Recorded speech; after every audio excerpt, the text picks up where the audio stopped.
오늘도 예배 자리를 지키시고 계신 청년 여러분, 그리고 산부예배 공동체 여러분들을 사랑하고 축복합니다.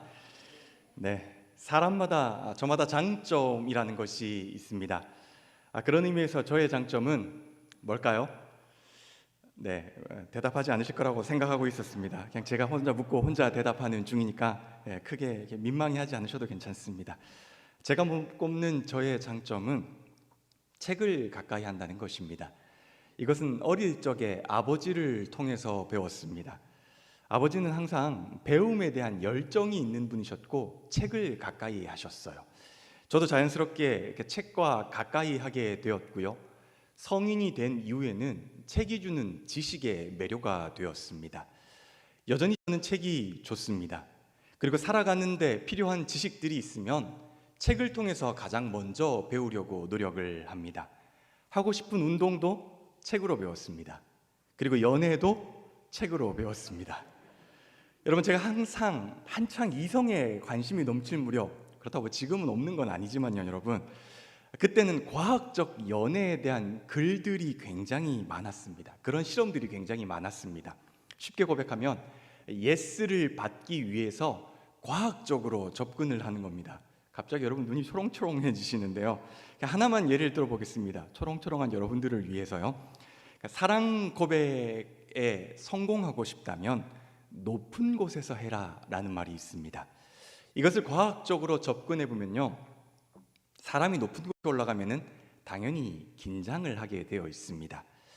이때 옆에서 고백을 하면은 이게 높은 곳에 있기 때문에 생기는 긴장인지 아니면 옆 사람 때문에 의한 것인지 우리 뇌가 헷갈린다라고 합니다. 그리고 아름다운 야경과 함께 묘한 감정이 들면서 고백에 성공할 수 있는 확률이 굉장히 높아진다라고 말을 합니다. 확실히 남산이라고 하는 곳이 고백의 명소가 된 데는 과학적인 이유가 있는 것입니다. 그렇다고 또 오늘 예배 마치고 전부 다 남산으로 올라가시는 건 아니라고 생각합니다. 저는 이런 부류의 책들을 참 많이 읽었고요, 또 좋아했고요. 그렇게 저의 연애는 글로써 준비가 되었습니다. 글로 배운 연애 잘 되었을까요? 예전에, 오래전에 만났던 자매분이 저한테 이렇게 질문을 했습니다.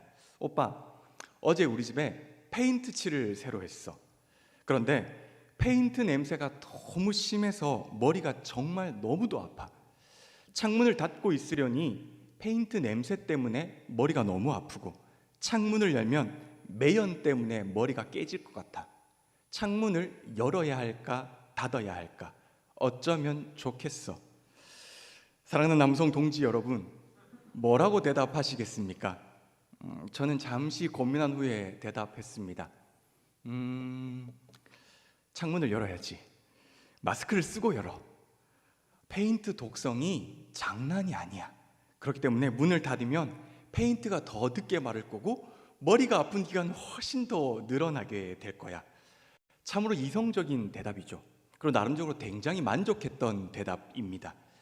실제로 이 질문은 응답하라 1994의 유명한 대사입니다. 극 중에서 성나정 씨가 같이 하숙을 했던 남자들에게 질문을 한 것을 저에게도 동일하게 질문을 한 것이죠. 그런데 이 질문의 정답은 문을 열고 닫는 데 있지 않습니다. 이 질문의 가장 정확한 대답은 그런데 너는 괜찮아? 라고 먼저 물어야 한다라는 것이죠. 문을 열고 받는 것은 나중 문제입니다. 이래도 아프고 저래도 아프기 때문에 일단은 먼저 여자친구의 안부를 물어야 하는 것이죠. 그러나 저는 그러지 못했고요. 이것이 글로 배운 연애의 한계였습니다. 여러분, 생각해보면 아무리 과학적인 접근이라고 하더라도 한계가 있습니다.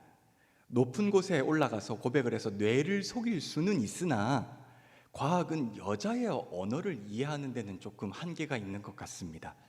여자의 언어는 풀지 못한 것 같습니다. 점심 메뉴를 묻는 남자의 질문에 여자가 이렇게 대답하죠. 아무거나 괜찮아.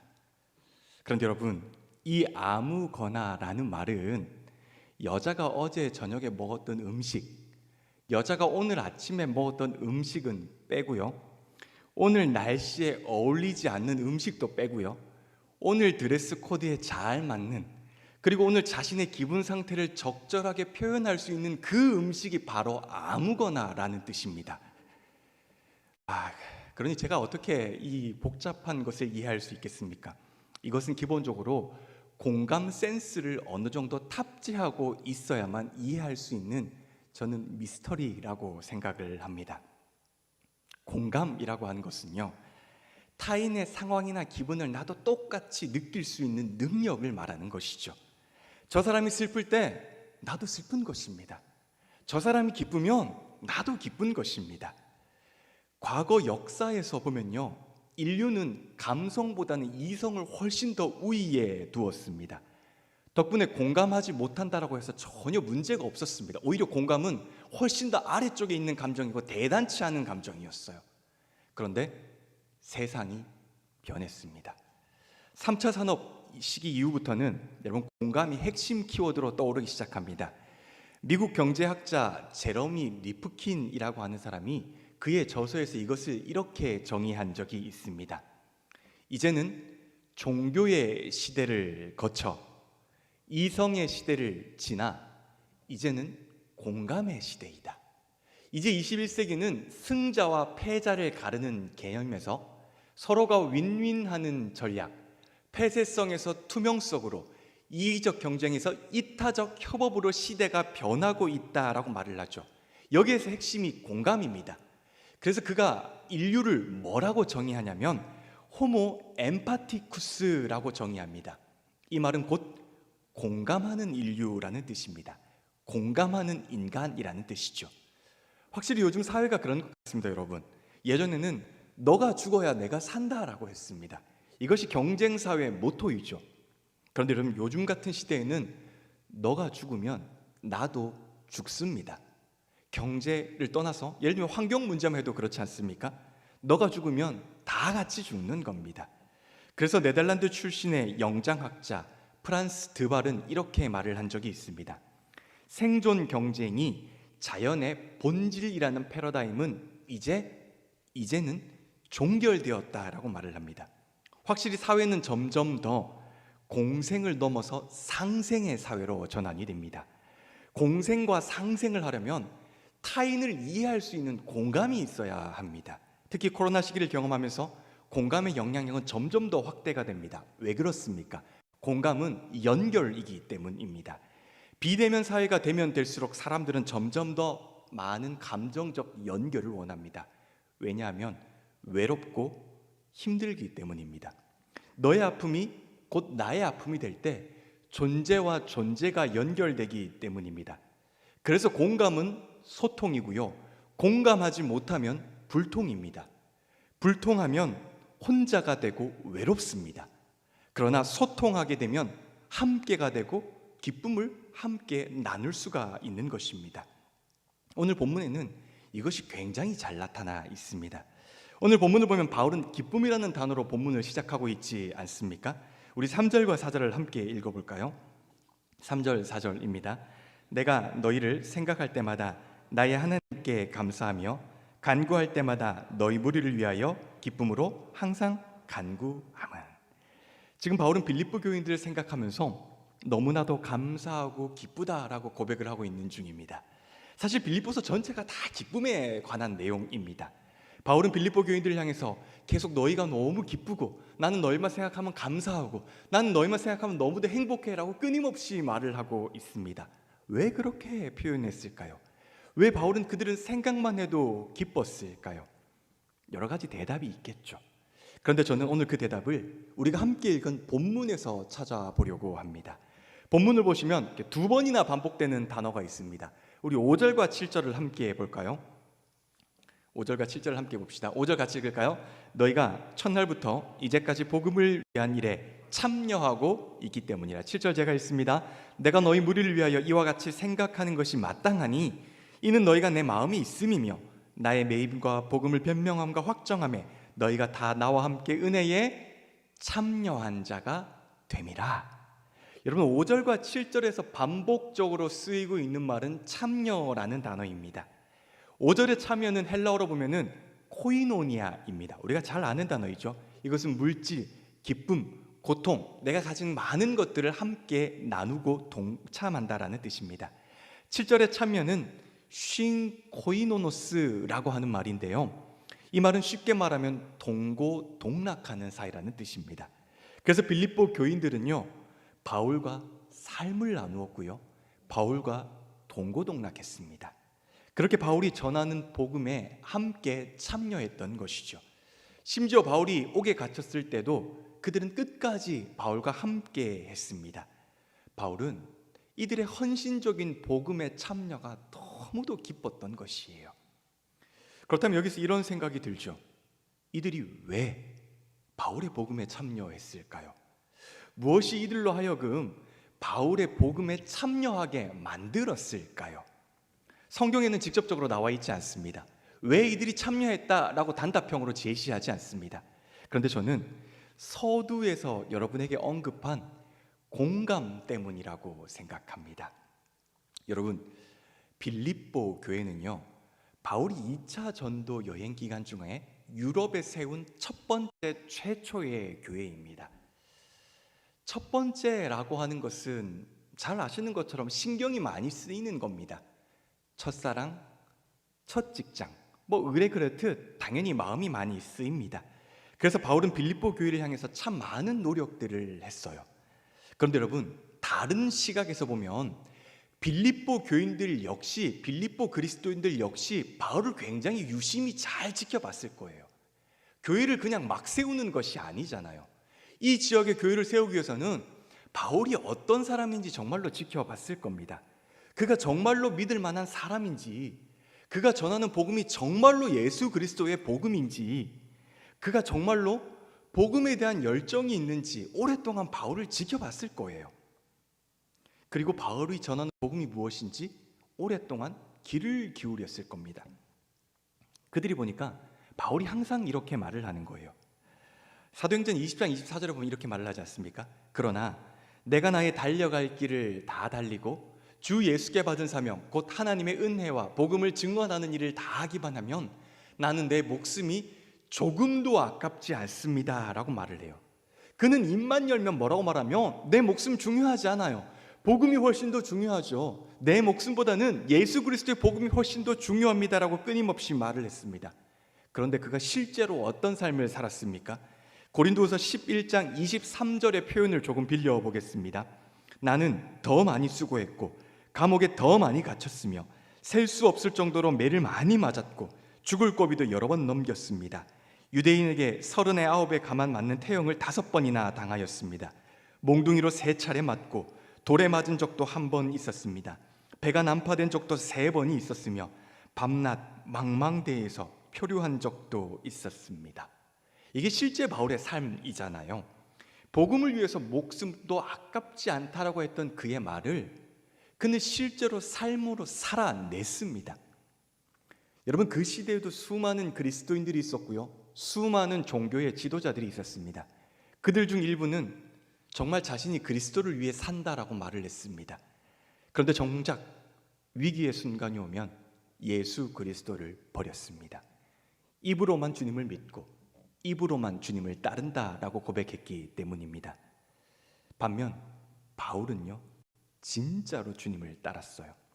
빌립보 교인들이 보니까 바울은 진짜로 복음에 미치는 사람인 겁니다. 그는 정말로 복음 때문에 목숨을 내려놓은 사람인 것이죠. 그런 바울의 삶을 보니까 그들이 그 바울이 말하는 그 복음에 함께하고 싶은 겁니다.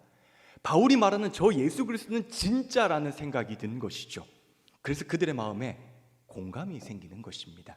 그들의 마음에 공감이라는 씨앗이 뿌려지는 것입니다. 진짜로 나도 저렇게 살고 싶다라고 하는 마음이 든 것이죠. 그래서 그들은 바울의 복음에 참여하는 것입니다. 이 참여가 어떤 열매를 맺게 되나요? 여러분, 지난 시간에도 잠깐 말씀을 드렸지만 빌립보라고 하는 도시는 엄청나게 부유한 도시입니다. 그러나 그 빌립보 안에 있는 빌립보 교회는요, 너무도 가난했습니다. 빌립보 도시는 거대한 황제의 건축물이 넘쳐났던 도시입니다. 그러나 빌립보 교회는요, 건물조차 없었습니다. 빌립보 도시는 황제를 숭배하는 도시였죠. 그럼에도 교인들은 황제가 아니라 하나님을 선택함으로 핍박을 받았습니다. 그들은 편안한 삶을 내려놓았고요, 자신의 물질을 내려놓았습니다. 복음을 위해서 그들에게 주어졌던 수많은 기회들도 다 내려놓았습니다. 공감하니까 자신의 모든 것들을 내려놓고 복음에 참여하는 것입니다. 복음의 공감이 내려놓음, 참여라는 것으로 열매를 맺게 되는 것입니다. 여러분, 저도 목회를 하다 보니까 저의 가슴을 찡하게 하는 사람들을 반드시 만나게 됩니다.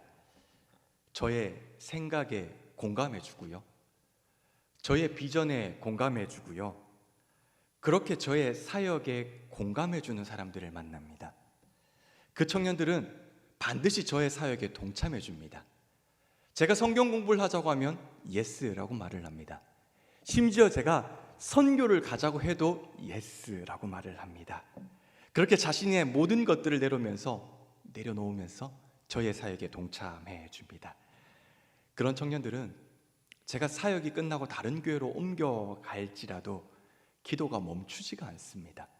항상 제 마음속에서 너무나 감사하고 너무나 기쁨으로 그 이름 석자만 생각하면 감동으로 다가오는 것입니다. 여러분, 이게 공감의 힘입니다. 그러니 바울은 얼마나 기뻤을까요? 그의 고백만 보아도 알 수 있죠. 8절에 이렇게 말을 하지 않습니까? 내가 예수 그리스도의 심장으로 너의 무리를 얼마나 사모하는지 하나님이 내 증인이시라. 얼마나 기쁜지 바울은 너희들을 예수 그리스도의 심장으로까지 사랑한다라고 말을 합니다. 그 정도로 사랑하는 것이죠. 그래서 9절 이하로 보면 계속해서 마음을 담아서 그들을 축복하고 있음을 알 수가 있습니다. 오늘 우리는 이것을 보면서 공감이라고 하는 것이 얼마나 중요하고요, 또 얼마나 기쁨이 될 수 있는지를 깨닫게 됩니다. 공감하면요, 참여하고 싶습니다. 참여하면 기쁨을 함께 누리게 되는 것입니다. 그래서 바울은요, 오늘 말씀은요, 저와 여러분에게도 동일하게 묻고 있습니다. 그래서 당신도 지금 복음을 향한, 예수 그리스도를 향한 그 공감의 마음을 가지고 있습니까? 당신도 역시 내려놓음의 삶을 실천하고 계십니까? 어떤가요, 여러분? 정말로 이런 공감을 가지고 살고 계시나요? 그리고 이런 공감의 마음을 내려놓음으로 표현하고 계신가요? 그런데 쉽지 않을 겁니다. 쉽지 않아요. 왜냐하면 우리 인생에서 문제가 있기 때문입니다. 성경에 보면은 문제가 발생하는 장면들에는 공통점이 있습니다. 예를 들면 누가복음 12장에 나온 어리석은 부자는 이렇게 이야기를 합니다. 내가 곡식을 쌓아둘 곳이 없다. 그러니 내 곡간을 헐고 더 큰 곳간을 지어서 내 모든 곡식과 물건을 저장하겠다. 그리고 내 영혼에게 말하겠다라고 말을 합니다. 누가복음 15장에 나오는 탕자는 아버지에게 재산을 요구하며 이렇게 말을 하죠. 아버지의 재산 중에 내게 돌아올 몫을 내게 주십시오라고 말을 합니다. 이 두 곳에서 가장 많이 사용된 단어는 나입니다. 계속해서 나라는 1인칭 대명사를 사용합니다. 내가 너무 중요해서, 내가 너무 소중해서 하나님이 보이지 않고 그의 친아버지가 보이지 않는 것입니다. 우리 하나님은 마치 흡사, 알라딘의 요술램프에 나오는 지니와 같은 존재입니다. 어제 저녁에 드린 기도를 한번 생각해 보십시오. 우리는 끊임없이 무엇을 달라고 말을 합니다. 이루어 달라, 해결해 달라고 말을 하죠. 모든 것의 중심에는 다 내가 있습니다. 내가 중심인 것이죠. 이것은 현실에서도 다르지 않습니다. 공동체에서도 우리는 똑같이 행동합니다. 문학은 어떻게 신앙을 더 깊게 만드는가라는 책에서 이정일 목사는 그래서 이렇게 말을 합니다. 시대가 바뀐 것을 느낀다. 우리라는 말을 쓰지만 우리는 나에 가깝다. 우리는 개인주의 사회에서 태어나고 자랐기 때문에 공동체가 갖는 힘을 잘 모른다. 나는 나일 뿐이다. 우리는 우리가 아니다. 이제 공동체의 책임보다는 개인의 권리가 우선한다라고 말을 합니다. 생각해보니 저도 역시 여전히 하나님을 그렇게 인식하고 있었습니다. 특별히 나는 교역자니까 하나님은 나에게 더 다정하게 대해주셨으면 좋겠고, 나에게 더 친절하게 대해주셨으면 좋겠고, 그렇게 내가 원하는 것을 들어주셨으면 좋겠는 하나님, 여전히 저는 그런 하나님을 찾고 있더라고요. 주님을 위해 산다라고 말을 했지만 실제로는 그 삶에 대한 보상을 여전히 기대하고 있습니다. 그래서 기도가 되지 않으면 실망했고요.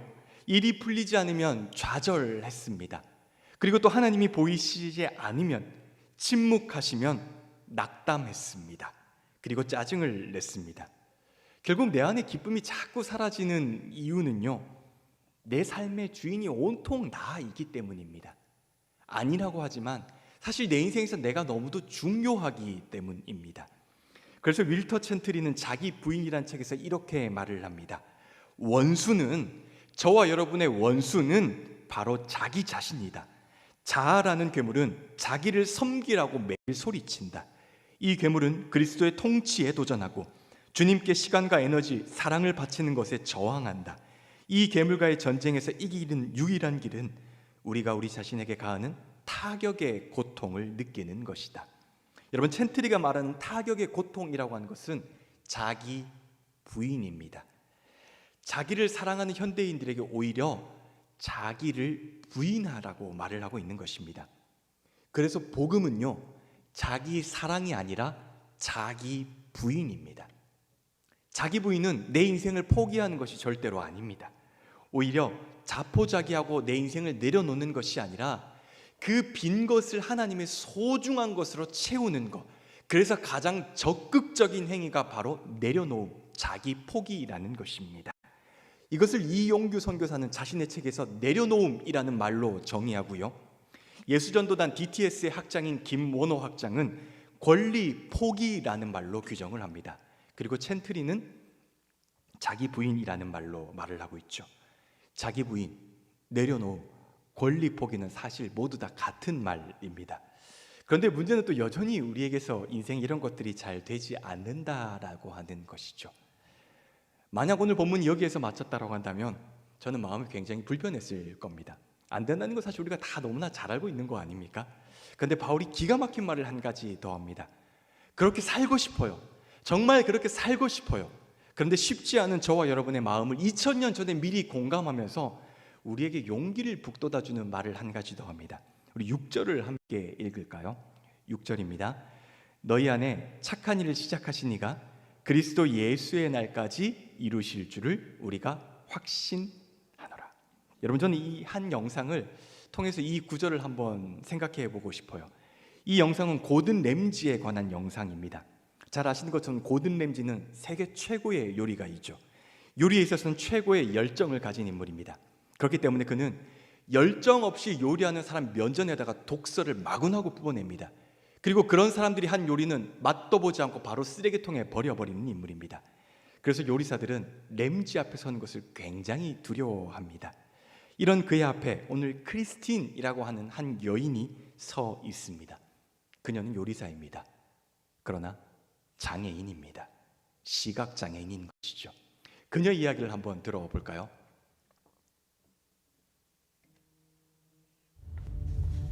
Christine, Yes, let's chef. go, please. I'm really worried. I'm not even sure if the bottom crust cooked all the way. I had no idea what the pie was like on the inside. That's really scary. I feel like I need a miracle, but honestly, I think I'm gonna be going home. The judges have tasted 6 of the 7 apple pies made for this pressure test. Christine has the last pie to be tasted before the judges decide who will be sent home. How are you, Christine? I'm all right, chef. Okay, first of all, I've never seen you that flustered. And then, with barely 18 minutes to go, you still were not in the oven with your apple pie. What the hell is going on? Honestly, chef, there's just no excuse. I just was flustered and I'm not experienced with making pie at all, so there's just really no excuse. What do you think this pie looks like? I think it probably looks like a pile of rubbish. Visually, it looks stunning. It's got a nice crisp, dark brown colour on the edge. Thank you, chef. The sugar has almost glazed the pastry, and it looks as delicious as Frank's. So stop doubting yourself. Be bold, Yes, chef. okay? Pie underneath, the pastry looks cooked. Can you hear that on top? Yes, chef. What does that sound like to you? It sounds good and crusty. Good and crusty. So, stop feeling upset with yourself. Okay? You've got to start believing yourself more. Okay? Come on. Come on. Right. Hear that? Yes, chef. There's not a soggy patch on there. That's all the way round. Okay? Can you hear that? On the balcony you can hear that, right? Yes, yes, chef.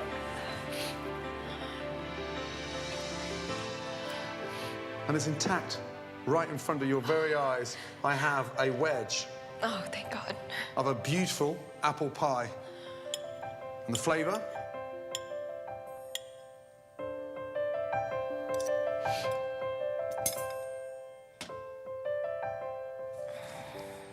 The flavour's amazing.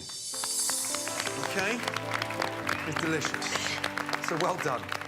Okay? Congratulations. Really good job. 여러분 시각장애인 요리사를 본 적이 있으십니까? 저는 없습니다. 안 보이면 요리를 할 수 없기 때문이죠. 그런데 그런 여인이 애플파이를 만들었습니다. 이것만 해도 사실 대단하죠. 그런데 문제는 그 요리를 평가하는 사람이 요리의 최고의 신이라고 불리는 사람, 세계적인 독설가인 고든 램지입니다. 그래서 그녀는 자신의 요리를 이렇게 평가하지 않습니까? 내 요리는 쓰레기일 것 같아요. 그때 고든 램지가 그녀를 위해 파이를 들어 올려서 색깔을 말해주고 그녀를 위해 파이 윗부분을 계속 긁어가면서 소리를 들려줍니다. 그녀의 파이가 얼마나 대단하고 얼마나 맛있는지를 소리를 통해서 들려주는 것이죠. 그리고 그렇게 말하지 않습니까? 너 자신에게 화내지 마. 더 용감해져야 해. 그녀는 그녀의 파이를 쓰레기라고 말을 했지만 램지는 그녀의 파이가 아름답다라고 말을 합니다. 그런 말을 들으며 그녀는 눈물밖에 흘릴 수가 없었겠죠. 사랑하는 여러분, 저는 마찬가지라고 생각합니다. 우리는 살다 보면 내려놓음을 반드시 실패합니다. 자기 포기도 실패합니다. 권리 포기도 실패합니다. 많은 부분에서 실수투성이입니다. 그러면서 낙담하고 또 좌절하게 되죠. 자신의 요리를 쓰레기라고 평가했던 그녀처럼 그리스도인의 삶을 우리의 모습도 보면서 또 그렇게 우리의 삶을 평가합니다. 그런데 바로 그때 바울도 우리에게 이렇게 말을 합니다. 너 자신을 그만 의심해. 너 안에서 착한 일을 시작하신 이가 마지막까지 이루어 주실 거야. 그러니 다시는 너 자신에게 화내지 마. 더 용감해야 돼. 너는 잘하고 있어.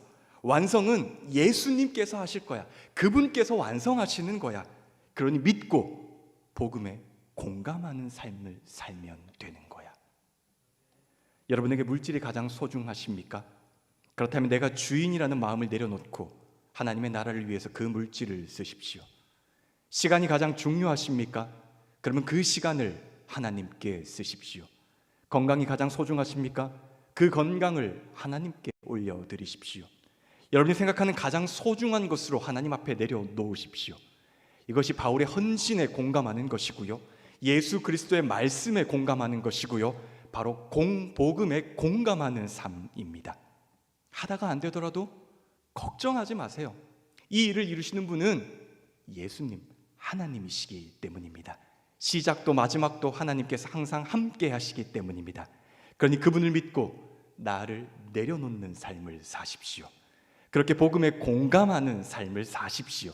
그것이 오늘 저와 여러분이 누릴 수 있는 진정한 기쁨입니다. 부디 오늘 우리의 삶이 그런 공감으로 가득한 삶이 되시기를 주님의 이름으로 축복합니다. 기도하겠습니다.